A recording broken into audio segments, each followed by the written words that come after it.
Welcome back to Hawk TV Episode 3. Again, check us out on Facebook, and thank you for tuning in. Pete Bercich is our guest. We talked in the first segment about you as a young man. I could have delved even more deeply into that, but staying within the time constraints. Let's go right straight to when you were being recruited. You obviously went to Notre Dame. We'll talk about that. Who else wanted you? I think every school. I was a top 100. Every school in the Big Ten recruited me except for Northwestern. As far as the East Coast goes, Miami, I got recruited by Miami quite a bit. Nothing really in the SEC. Well, Tennessee, actually, I visited. Take that back. Pac-10 wise, Washington, Southern Cal. Wow.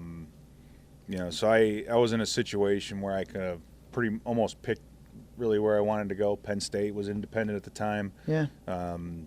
So it was a pretty neat time. I got to believe that was awesome. But, I mean, you're a big guy, obviously bigger than me, but you're not a giant guy. I mean, how big are you? How big were you playing weight-wise? Well, as a senior in high school, I was 6'2", 225, right. Somewhere right around there. And you were linebacker in high school as well? Yeah, linebacker and tight end. You played tight end as well? Did you catch any touchdowns? A couple. Yeah, no kidding. Yeah, we ran the ball a lot, though. Did you? Right. So talk about the recruiting visits, having coaches coming. Did they actually come in your house? Yeah, depending on how far along you got. The places that I was most interested in were Stanford, and Denny Green was actually the coach at Stanford at the time. Okay. So Denny came out to my house, and what's funny is we had this gigantic Rottweiler. Had one, we had a couple of them, but we had one growing up, and every time the coach would come over, the dog would just go bananas, and he was a big dog. It was a 100-and-some pound dog, and trying to talk and have a meeting with this dog because you couldn't lock it up. Okay. You couldn't put it in a room because it would just basically wreck the door. And we're a little bit country, so we had the dog out. Yeah, right. Whatever. Sure. And just seeing Denny's face when we opened the door, and out comes this big black Rottweiler. It's just gigantic dog with but Stanford I visited Stanford. Chris Walsh was actually my host when I was there. Wow. And I went out to Stanford, and I hadn't seen the ocean until I was like 14. I got to play in a World Series of baseball, double ABC, and we got to fly to Puerto Rico. So that was the first time that I ever really been, traveled or going far. Stayed in the Midwest my whole life, and so going out to California was a complete trip for me. Their weight room was like half outside. Part of it was covered with a tarp, and I was looking at this thinking, my God, wow. This is just a completely different atmosphere, palm trees, the whole thing. Really, really enjoyed Stanford, and I think the one reason why I did not go there was just too far away from my folks. My folks wouldn't have been able to see me play, but I got accepted because back then you had to be accepted to the school before you were allowed to take a recruiting visit. The only place that did that, and that was a phenomenal trip, and it's kind of neat how it turned around later when Denny drafted me. So I'd known Denny Green since I was 18 years old. Incredible. And so Stanford was my number 2 choice. Notre Dame was my number 1 choice. Why? And I went to Notre Dame. Really, Barry Alvarez at the time was a defensive coordinator. Wow. And he'd come visit me a couple times at school, and he looked at me and said, "Really, it's a no-brainer for you." And I'm like, "What are you talking about?" He said, "Well, Chicago area, Catholic high school, going to a place where you're going to get a great education and play top-notch football."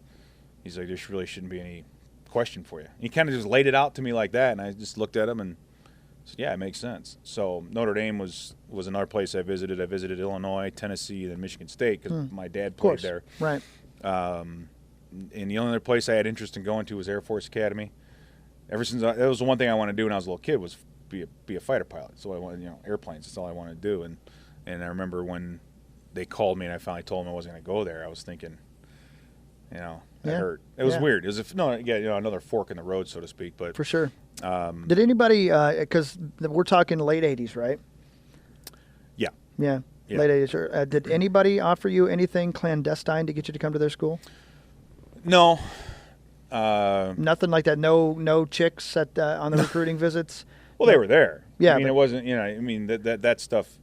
Those things still, still guys going. You mean you have a? Let's put it this way. You have a good time. Yeah. Right. I mean, I was with, I think it's Jeff Pearson, who was at Notre Dame, was kicked out because of steroids or drugs or some reason, got kicked out of Notre Dame. He was at Michigan State, and he was my host. And I, at Michigan State, when I took that visit, and one of the best nights, I mean, we had a great time, but I thought I was going to die that night. I really did. It was aggressive. But we had fun. Yeah. And that's just how it was and what you did. When you got to Notre Dame, you accept and you go to Notre Dame.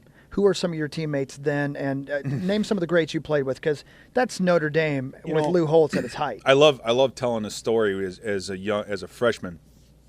You get in there and you do tackling drills. Sure.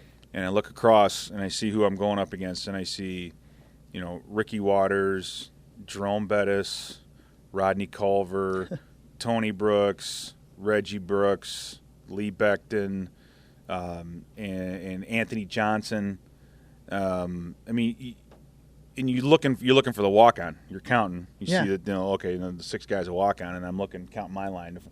It was just an amazing amount of talent and the depth that you had.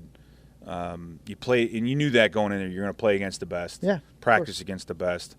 And if you're good enough to play in the NFL, you'll start and play there at some point. So, it was the hardest I ever worked. No question about it. But just some unbelievable athletes. Did you redshirt? No. You never did? I graduated. I got out of there in 3.5 years. I graduated early. Right. Because we had to go to summer school, and I took 15 credit hours every semester and then 9 every summer. And I just, the idea of dropping a class to, at some point, I didn't like it because you had to take it again. Yeah. So I just hung in there, and I got out in 3.5 years. You said something interesting. The hardest you ever worked in your life. You're not just talking about on the football field, I bet. No, I think depending on who you are, Notre Dame, the hardest part about Notre Dame is getting in. Yeah. I mean, the school's it's a lot of work. Do you have to be some kind of genius to get through it? I don't think so. I mean, you just have to get in, and you have to work quite a bit when you're there. But for me, what was so nice is that with football and demands on time, you had to be very, very structured and very, very in a big routine. We had mandatory study halls, and so my day was class during the day. When I got done, I walked over, got ready for practice, went to practice, came back, ate dinner, grabbed my stuff. We had to be in the library for 2-3 hours a night. This is my freshman year, so you just get into those habits. If you needed a tutor for something, you could get them. And yeah, the schoolwork was tough. There was a lot of it, but like I said, the managing of time. You didn't have a lot of time to screw around. Yeah, I bet. And so, but I that fit me very well with who I was and just how I need to be so structured. I like, my day was very, very structured. Did you do anything wrong? Where, at Notre Dame? At Notre Dame, period. Nope. I don't mean against the rules. I don't mean anything. If you look back now and say, I blew I was that. so, Lou and the talent that you had. I mean, this is a guy who left people who should have played for meetings. He goes out to play Southern Cal, I think the year before, or 2 years before. I can't remember how it was before I got there, but I believe Ricky Waters and Tony Brooks might have shown up late for a meeting before the Southern Cal game. He just left them back in South Bend. So he goes out to play one of the best teams in the country without his 2 best running backs. So that had been, we knew that die had been cast. Yeah, right. In fact, we didn't have regular time. We had what we called LLH time, which was Lewis Leo Holtz time, which meant that if the meeting starts at 11, you're there at 10:55 in your seat, ready to go. So you knew that if you messed up just this much, you're out, and they could replace you because you had people stacked up like cordwood. Of course. So yeah, I was scared to death. And you were talking about goofing up, or we had fun now. I mean, no question about it. But you just did not want to do anything to mess up that opportunity. You were talking earlier about how you hate being late to the airport, and you're a stickler for that kind of thing. That's where it comes from. It's because of that. Yeah, right.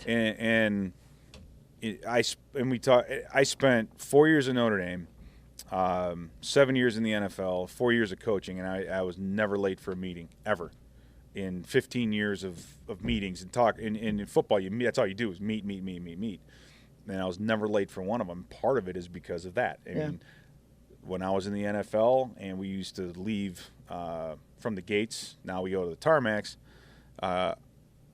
flight left at 2. I was in my seat at the gate at noon. Yeah. And obviously I just get up and go do something, but I had to be in my chair 2 hours before, and the only other guy that was there was Randall McDaniel. Right. He was he was kind of the same way.